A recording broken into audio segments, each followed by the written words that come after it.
como les mencionaba, vamos a revisar el concepto de la inflación. ¿A qué se refiere? Y porque es un concepto que generalmente va a estar, presente, ¿no? En la vida cotidiana. Ahora, si queremos definir el concepto, podemos entender como inflación al aumento sostenido y generalizado de los precios o al alza persistente y generalizada de los precios, bajo las siguientes características. No son precios altos o que suben de manera intempestiva, o sea, no es que suben de un día para otro, ¿no? No es que el precio del tomate estaba a 1 sol y ahora está a 5 soles, no, sino que es un crecimiento sostenido. O sea, siempre sube. Es decir, en el primer día puede ser 1 sol, el segundo día 1 sol 20, el tercer día 1 sol 30, de aquí a 5 días 1 sol 40, después de aquí a una semana estará 1 sol 70. ¿Ven? Van subiendo en pequeñas escalas. Esa es la diferencia. No es que un día va a estar 1 sol y al día siguiente 5 soles, no, sino que hay un crecimiento sostenido. Aumentan los precios de casi todos los bienes, fundamentalmente aquellos que corresponden a la canasta básica familiar, conocida como CBF. Arroz, azúcar, leche, huevos. Es decir, todos los productos de primera necesidad van subiendo de precio. Es lo que hemos padecido en estos últimos años, ¿no? Un crecimiento sostenido de los precios. De repente ahora el tomate que antes lo encontrabas a 1 sol, 1 sol 20, ahora está a 2 soles, 2,50, ¿no? Y así varios precios. O sea, no es una alza de un producto, sino de varios productos a la vez. Los precios aumentan continuamente y no de manera temporal, ¿no? Es decir, que hay un ritmo sostenido, ¿no? De aumento de precios. Por ejemplo, esta es, en este caso, la evolución de la inflación entre los años de 1980 al 2013. Por lo que entiendo, en este caso, es de, eh, debe ser del país, ¿no? Bueno, la inflación en el país, en el Perú, ¿no? Tenemos que, por ejemplo, en los años 80, o sea, cuando entró Belaúnde, la inflación estaba en un 60%, que era fuerte. Después, en este caso, en el 83 subió a 125%.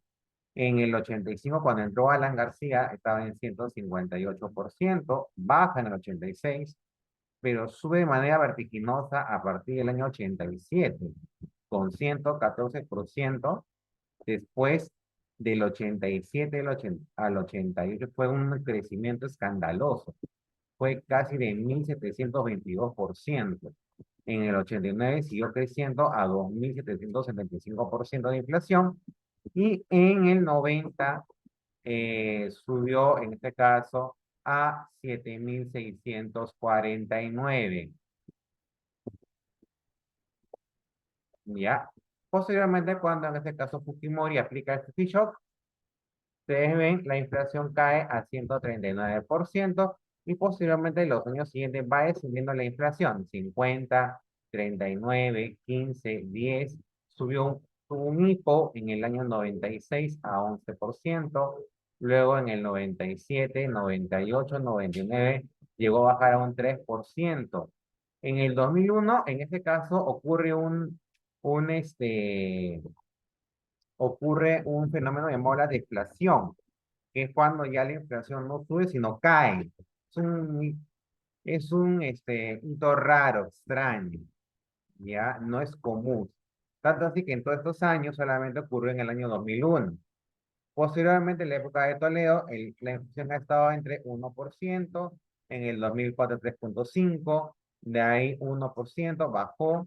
En el gobierno de Alan García subió a 3, a 6. Posteriormente bajó a 0,3 en el 2009, en el 2010 a 2,11, hasta más o menos en la época al término ya acá son de amigos del 2013. En el 2013 llegó a estar en 2,8%. Actualmente, si es que no me equivoco, debe estar entre un 5 a 6%. ¿Ya? sea, se ha sentido en este caso en los últimos años, 22, 23, ¿no? La subida de los precios de la canasta básica familiar.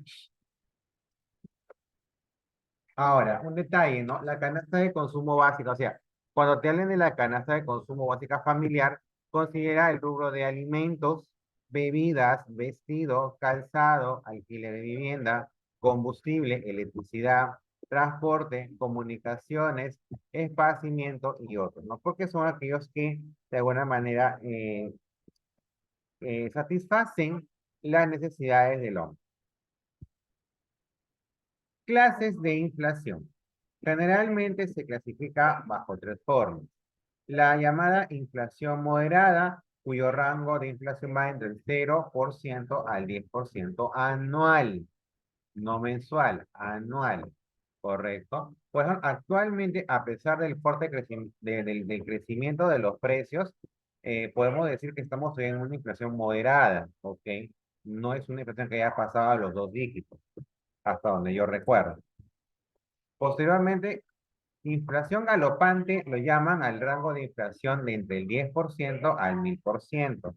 En el gobierno de Alan 1, ¿no? Tuvimos una inflación galopante que después se convirtió en hiperinflación, cuando el rango de inflación va más allá del 1000%.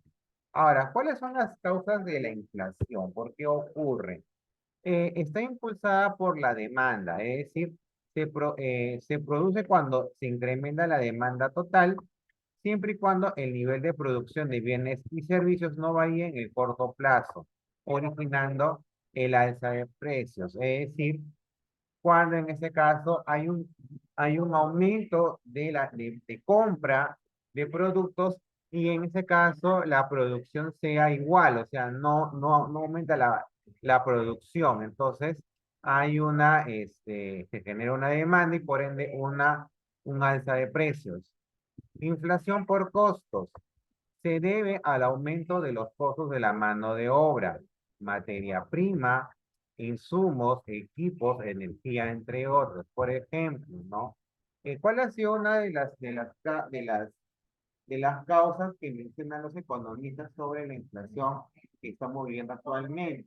Por ejemplo, se habla de primero la guerra de Rusia-Ucrania del año pasado, que comenzó el año pasado. ¿Por qué? Porque de Rusia y de Ucrania se importa, por ejemplo, trigo, ¿no? O sea, cereales, ¿ok? Que de alguna manera, en ese caso, son insumos para utilizar, por ejemplo, en la alimentación de animales. O en todo caso, fertilizantes, por ejemplo, ¿no? Lo que tanto se hablaba. Entonces, al haber una escasez de insumos, ¿qué sucede en este caso? Que ellos para conseguir insumos tienen que pagar más del precio que pagaban. Y eso va a repercutir en el producto final que llega a nuestra mesa. ¿Ok? Inflación por costos, ¿no? O lo que es lo que yo le llamaba, ¿no? Ahora, por ejemplo, también por ejemplo, ¿no? El problema de la gripe aviar, por ejemplo, ¿no? Es decir, este virus que ataca a las aves, por ejemplo. No se ha tenido que, por decir, que sacrificar muchas aves, pollos, ¿no? Y eso hace que no haya producción. Por eso que el precio del pollo es caro, por ejemplo, también. Porque la producción ha mermado y eso hace que lo que se quedó suba de precio. También hay una inflación por expectativas. Es cuando los consumidores observan que los precios suben, optarán por comprar más, originando en este caso el alza de los precios, es decir, el llamado, o sea, van a pagar el sobreprecio. Una inflación estructuralista, que es la escasa exportación de un país, limita las economías. Es decir, por ejemplo, el Perú está más propenso a, en este caso, sufrir una alza permanente de precios, porque generalmente los insumos que utiliza para poder eh, desarrollar sus productos los importa. Por ejemplo, los fertilizantes que se usan para la siembra agrícola generalmente se importan. Entonces, si no hay afuera por cuestiones externas, eso va a repercutir en el precio. Es muy distinto que en otros países que tienen una producción nacional más variada, es poco probable que ellos sufran un aumento de precios porque generalmente sus productos no los importan, los tienen en el supermercado. ¿Ok?